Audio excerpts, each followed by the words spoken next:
The neuroscientist building the science of making good choices.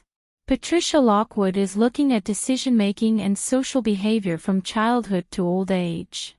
Patricia Lockwood is a decision neuroscientist at the University of Birmingham. Patricia studies how people make decisions and interact with others.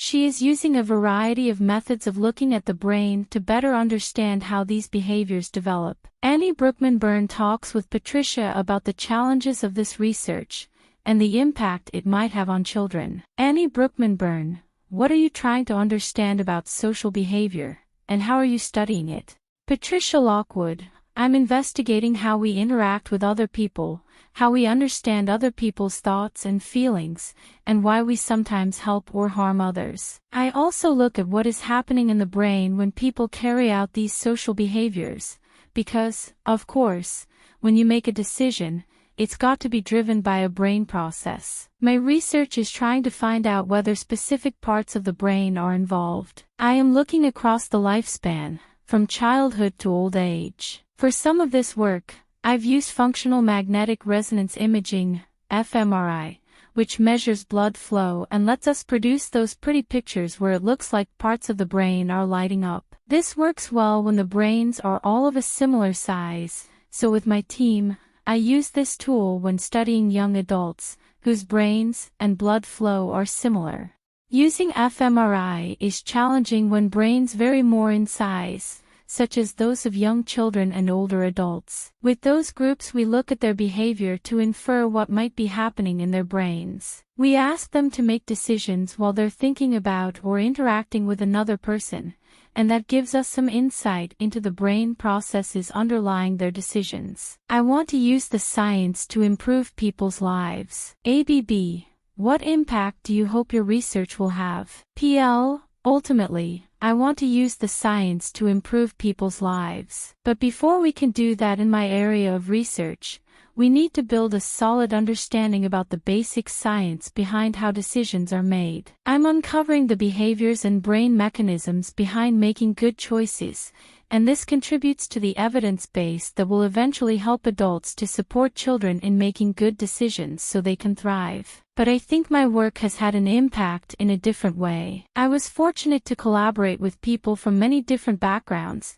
including some who had experienced a lot of challenges as well as others who had led really comfortable lives. The idea was to learn together about social behaviors and brain plasticity, which means that the brain is always changing. We put together an art exhibition and a series of short films to share our conversations with these collaborators more widely. Young people from an economically deprived part of Oxford, who would never go into Oxford city centre because it was a space they didn't feel comfortable in, worked alongside students from the university, former gang members, myself as a researcher working at the university, and an artist, a filmmaker, and youth workers. We were all from different backgrounds, experiences, and perspectives, and these interactions helped us to build new friendships and learn from one another. We reflected on how, because we occupied different spaces in everyday life, we would never have had the chance to come together normally. We used this unique opportunity to co-produce the short films sharing what we had discussed and learned. We wanted to help people to understand their brains so that they could understand why they make certain decisions. In one of the films, you can see how a decision about how to interact with another group might lead to a positive outcome rather than violence. We wanted to help people to understand their brains so that they could understand why they make certain decisions. Simply learning about brain plasticity,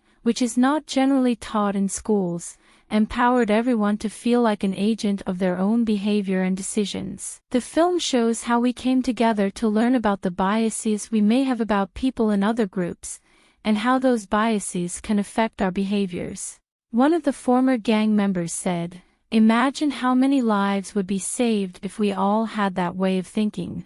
This was a different way of helping children than the more typical approach of publishing an academic paper and using its findings to inform an intervention. It shows that there are different ways we can use research to help children and young people. It also shows how different perspectives from art and science can be brought together to have an impact in a way that might be more accessible and informative than one perspective alone.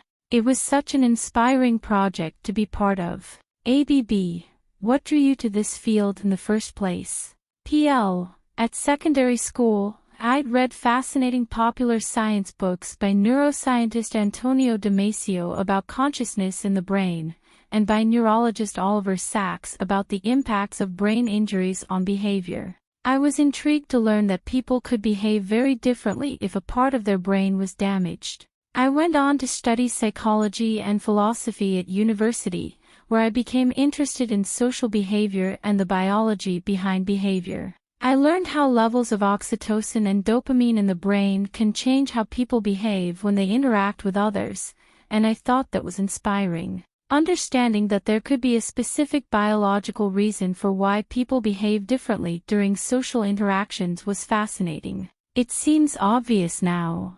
I remain intrigued by individual differences between people and why they make decisions and interact with others in unique ways. ABB, has working on social behavior changed your own behaviors? PL, it probably has, in lots of ways. In my research, I find that rewards are important for learning and motivation.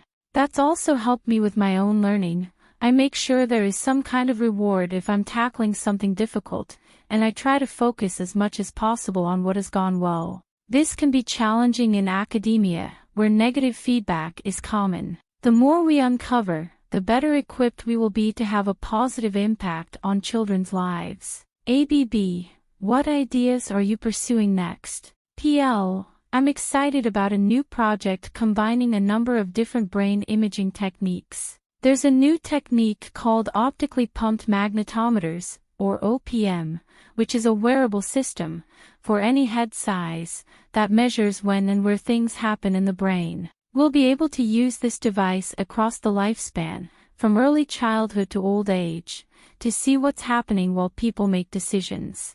This will help us overcome some of the challenges of using fMRI that I mentioned before. Technological advancements like these in cognitive neuroscience are really promising for helping us better understand the development of decision-making. The more we uncover, the better equipped we will be to have a positive impact on children's lives.